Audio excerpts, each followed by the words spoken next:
is Waldemar Pfoertsch. I was professor at the Pforzheim Business School for about 20 years, and I have met Phil Kotler 30 years ago, and we worked in the last couple of years on various projects. We started with B2B marketing, and now we ended with H2H, and hopefully this is not the end of our cooperation. And today I have the opportunity to introduce our new concept and the genesis of the human-to-human marketing. The reason for that is we are working on this project for the last 3 years, and in December Springer will publish the new book on H2H marketing, and therefore I think it makes sense to have a preview today and look at the principles and the genesis of human-to-human marketing. In the last couple of years, the role of marketing has been questioned. Many customers are suffering and don't think that companies providing them good services in some instances is actually pretty bad for the customer, and the customer is fed up. And we try to put this kind of situation into a logic relationship, and came up with a two-dimensional graph where we look at the benefits of marketeers and their companies, and from a low to a high, and we look at the benefits of a customer from a low to a high. And if nobody has anything out, we call it wasteful marketing. So something is produced and the company doesn't have it. I mean, this is the exception. More often we see inane marketing where customers have great benefits. Actually, it doesn't happen too often, but once in a while customers have great benefits and companies are losing out. I mean, not too many companies can sustain that, or they could in some cases. But I mean, the more critical part is where marketers are actually misusing the role and not caring about the customers. We call that unethical marketing. There could be many names for that, but we think this is not a good thing. Therefore, we title it unethical.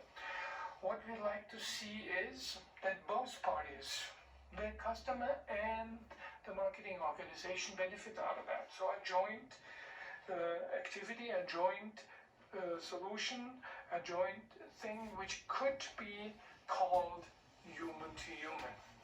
This is an area where we think when both benefit, we actually can really look at the things what are necessary for the customers and for the humans.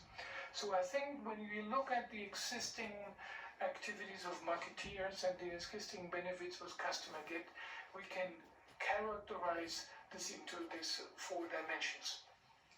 These 4 dimensions give you also some needs, and we have looked around and asked customers for their orientation, what they want. And in the last couple of years, sustainability and human orientation is actually what the new generation wants. So if you look at the various types of people in the US and ask them, we have taken 2 questions out of the Nielsen Sustainable Shopper panel.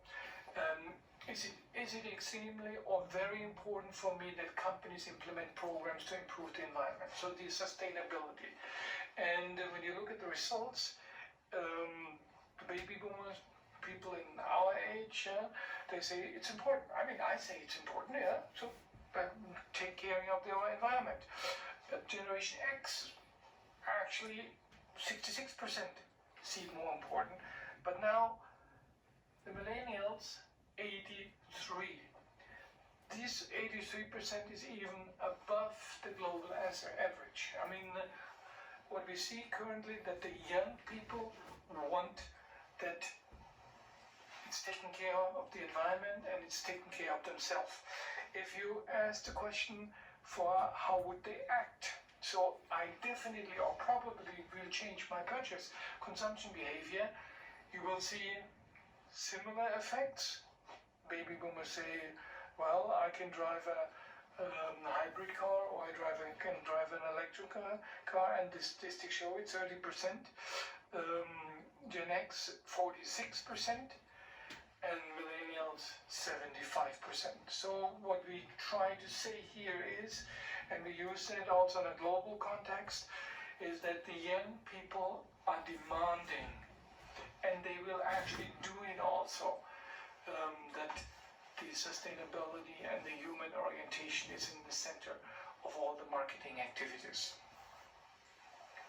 Well, this changes the thinking and the concepts of marketing, and in the last 100 years, the marketing theory evolved and changed, and under this new condition it has to change again.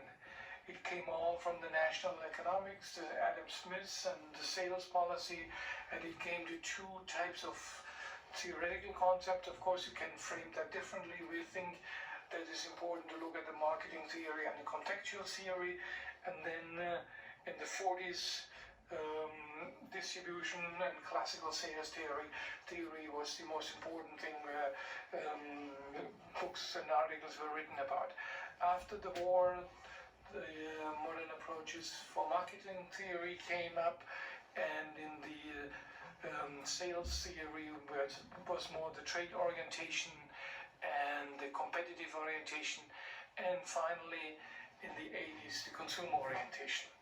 This consumer orientation had some aspects of environmental orientation.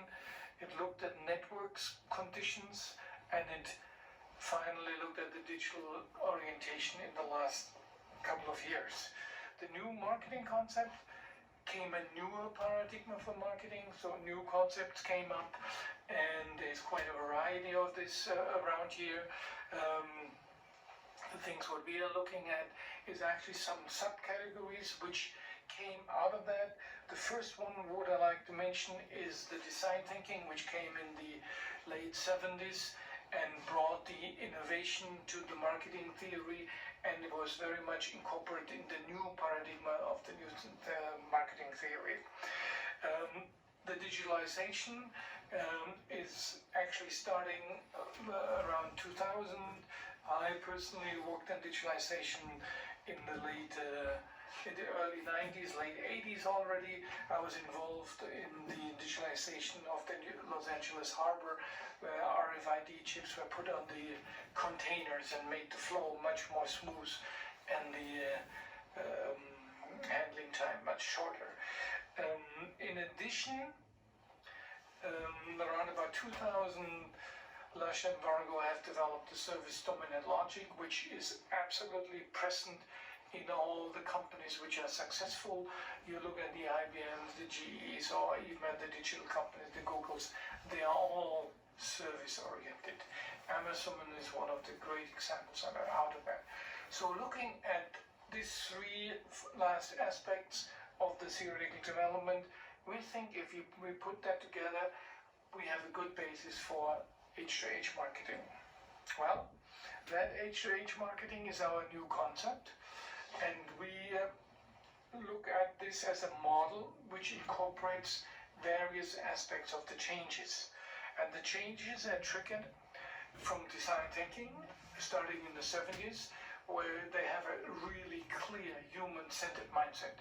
They look at the way people think and act, and have this thinking in everything what they do. They consider marketing as an experimental, iterative innovation process, which we are seeing now every day. And if we do it in that way, the business and the marketing is much better. And of course, in design thinking, marketing is based on deep customer insights.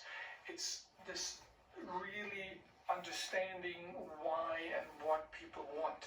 So if you look at design thinking as a major element of the new marketing concept, you're pretty close to the things what people want. The next aspect, what I would like to introduce here, oh yeah, I forgot one aspect, is IDEO, the design company, was one of the driving forces here. The next thing is the service dominant logic. Service dominant logic oriented away from the goods dominant logic and is a conceptual foundation of many of the marketing concepts today, and therefore we also incorporate that. It has value co-creation in collaboration with the ecosystem as a basic concept of their own thinking, and they think the importance of customer experience is fundamental for any kind of marketing orientation. This kind of basis we think is important for any new concept, and therefore we integrate that into the H2H marketing. The third, and Lush and Vargo with their various aspects and concepts are the founding fathers of this concept. The next aspect which we would like to integrate here, which is the here and so far not integrated in thinking, is the digitalization. I mean, in the last 30 years, digitalization has changed our life. Technological prerequisite of all marketing, and it could be all H2H marketing too, so the human orientation could be materialized because the interaction with the human is actually very easy to do. One aspect of that is the dematerialization. Everything is digitalized and you don't need to have the physical presence and you don't need to have the physical objects. So digitalization enables us to really see the human needs and work things around. And of course it's also important to mention here that digitalization shows that there's an increasing importance of trust with all the dematerialization and contacts. Trust is the underlying basis for all the developments, and therefore digitalization is very important.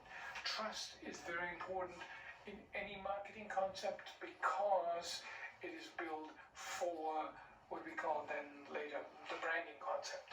So putting this all together and seeing the cloud as a symbol of digitalization, H2H marketing with this model is based on this three thinking of design thinking, service dominant logic, and digitalization.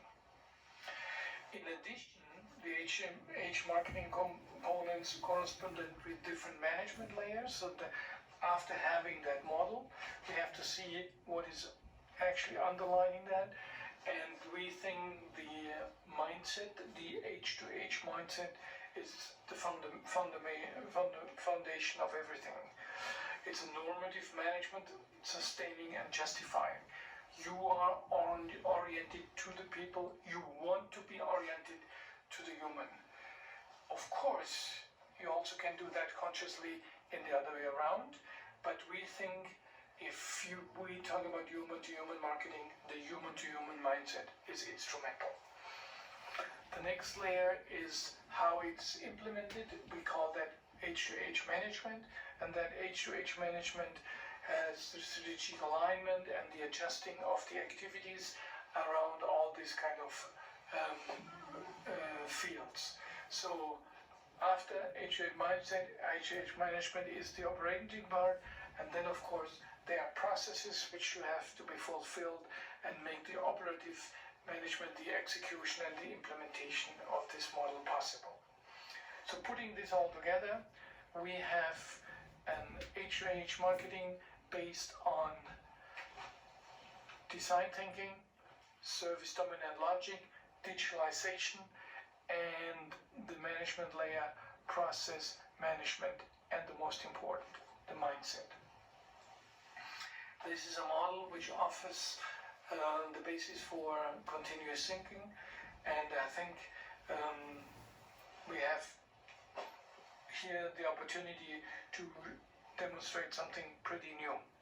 Of course, we are not alone.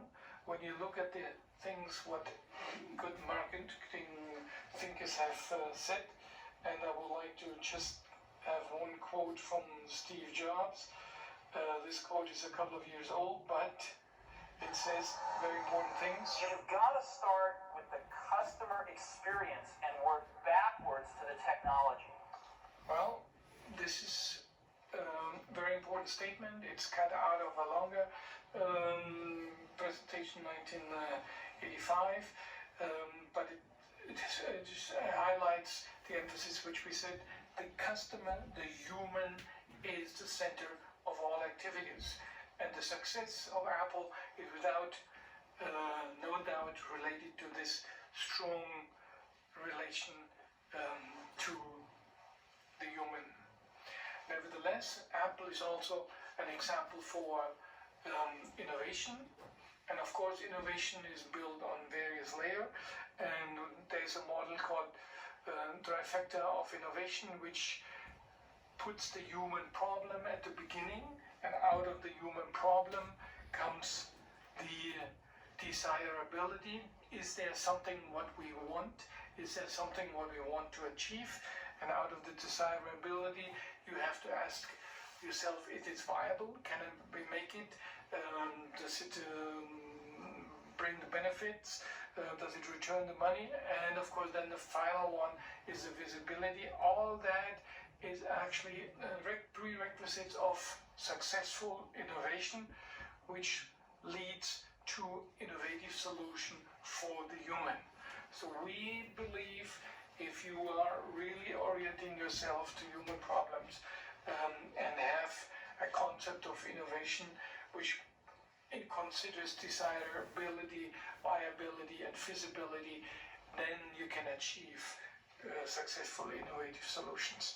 Just give you a few examples. Autodesk with its CAD software and CAD application, integrated processes, and engineering highlights have demonstrated the changes over many years and brought to us a new technology which really changed the world. I mean, Amazon Prime as a delivery service and selection service, everybody has experienced that. When you go into industrial products like Atlas Copco, when you talk about compressors, any need of compressed air, fluid or whatever is produced through this kind of solutions. Or if you go even to developing countries like India, Aditya Birla is one of these companies who are driving on the same principles. Well, let me continue with the role of marketing to meaningful innovations. In the service dominant logic, we had tangible standards, operant resources, output-oriented make and sell. We had clear, firm procedures, and at the end the customer destroys value. Well, this has changed. Individualism and de-individualization and dematerialization has created a new situation, which is now called service dominant logic, where intangibles, individual priorities focus on operant resources and processes, and customer and firm co-creating value is possible. So service dominant logic is actually a basis for meaningful innovation. Putting this all together, we have innovation in the middle, we have human needs, and we have experience with senses and technology functions, and form, performance, and meaning is the basis for meaningful innovation. In design thinking, we would like to refer to one of the basic principles, and this principle is called double diamond. In the double diamond model, you see how design thinking functions. First, of course, you need to understand, then you need to observe, and you need to define how you want to solve the issue. That all relates to a diversion away from the real issue, and the conversion and narrowing in. And then it's generating and it's selecting. And out of that, you have the problem space. And in that problem space, you define how the human problem could be solved. And then you go to the solution space, and in the solution space you come with an idea or many ideas. So you ideate, you have a prototype, and then you test. And if you have done that test and don't fail, then you move on. But normally you should fail and come up with another solution. If you fail, then you decide again. So come from generate and to select, you diverge and you converge. And when you converge again, the exploration is successful. And if you understand correctly, then you observe again and you define and see better. From diverge to converge, and then explore again, ideate again, prototype and test again. So that cycle, that ongoing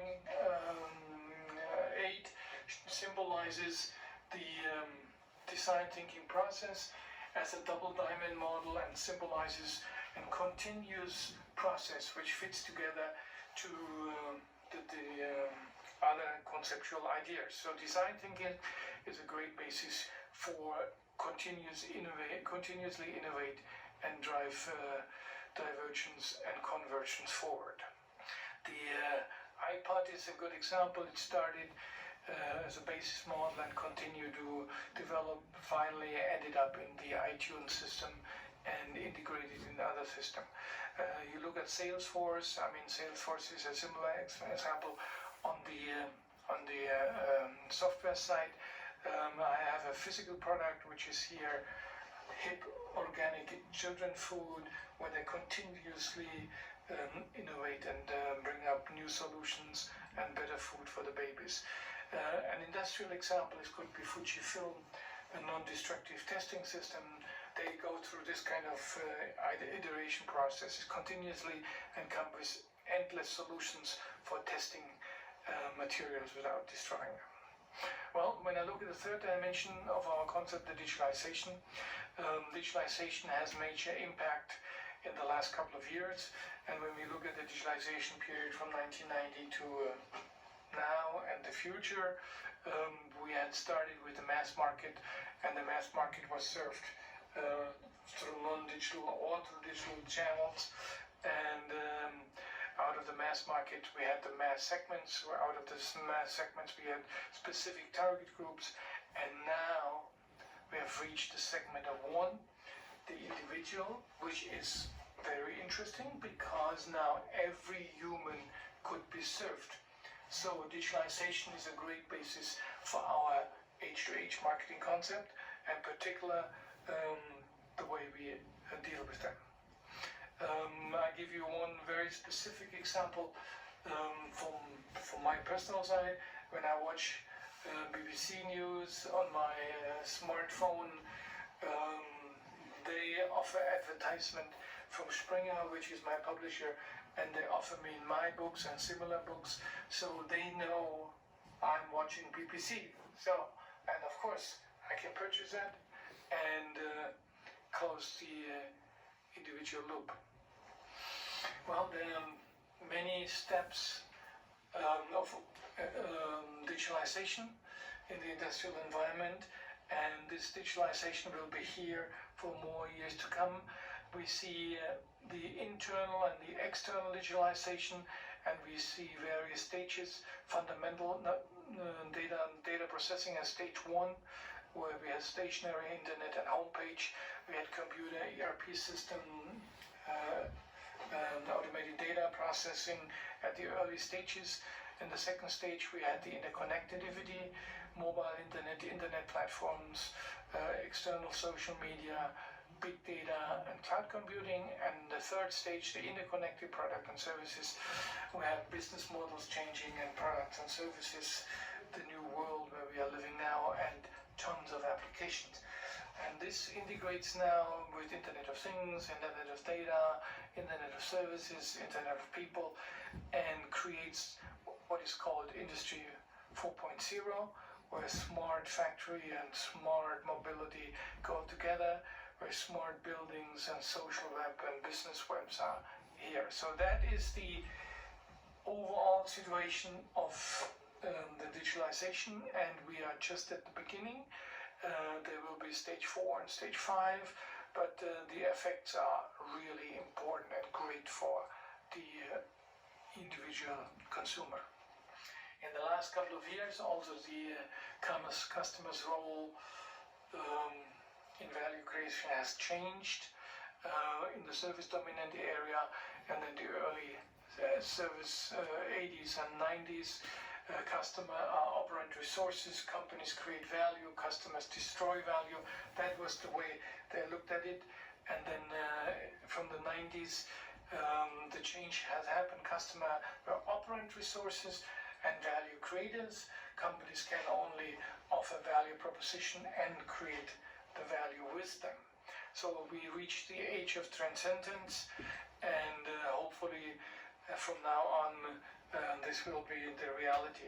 In not all marketing concept this has reached the consciousness level of the marketeers, but we think if you are aware of that, you're changing your behavior and the nature of the exchange and the role of the customer also. If you continue this consideration, you see the customer was considered passive, and you had to persuade him, and then customer are seen as passive buyers, and this changed from transactional to customer who co-creation and customers who co-create value, and customers are active players in the world. This leads to the new integrated model of customer-based view. There had been market-based view, there had been resource-based view, and in recent years also value-based view, and various other aspects like company value, customer satisfaction, customer value, and core competence were put together, and out of that the new customer-based view has been created. So this new customer-based view is actually instrumental concept for future thinking in marketing. From our perspective, this is a great basis for further thinking. For the development base coming from this customer-based view, you can integrate that into design thinking, service dominant logic, and digitalization, and out of that it develops the H2H mindset, the thinking of the marketeer in human-to-human dimension. So we act as a human, and we act as a human with other humans. So the way we think is super important, is fundamental for that what we are doing in the future. And the H2H marketing concept needs an H2H mindset. So if you are not oriented to the people around you, then you cannot do the new marketing. So saying that, I'll give you an example. It's an excerpt of the Declaration of Interdependence by the Whole Market. The Whole Market is one of these example companies who act like it. They have an excerpt on that, and some of the leading principles are: our purpose is to nourish people and the planet. We satisfy and delight our customer. We practice win-win partnership with our supplier, and we care about our communities and our environment. So Whole Food could be seen as an example of a human-to-human marketing company. There are some determining factors. As we said before, the design thinking gives the human created approach. It needs experimentation, it needs empathy, and it needs collaboration. In addition, the service dominant logic gives the service orientation, integrates the resource-based view and the market-based view to the value customer-based view. Value is created by the customer, and we see a co-creation on both sides. So service dominant logic is the second element.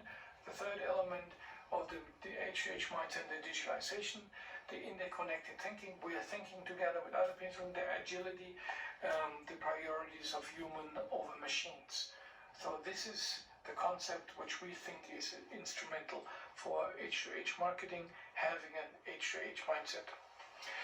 And we think this is just the beginning. We think it's part of a bigger thing. When you look at meaning as the driving force of conceptual thinking, we had the agriculture-based society at the beginning, and the industrial society till the 60s, and today, where we have H2H marketing at the beginning, we have the knowledge-based society, and we think marketing could actually help to transform that in a resonance-based society, the society who resonates on the needs of the human for the better future. And I hope this could help you to change your activities for the future. Thank you very much. This was my presentation, and thank you for your attendance. I'm one of the authors of the H2H marketing book, and hopefully we'll see you again in our next conference. And hopefully you read the book. Thank you very much.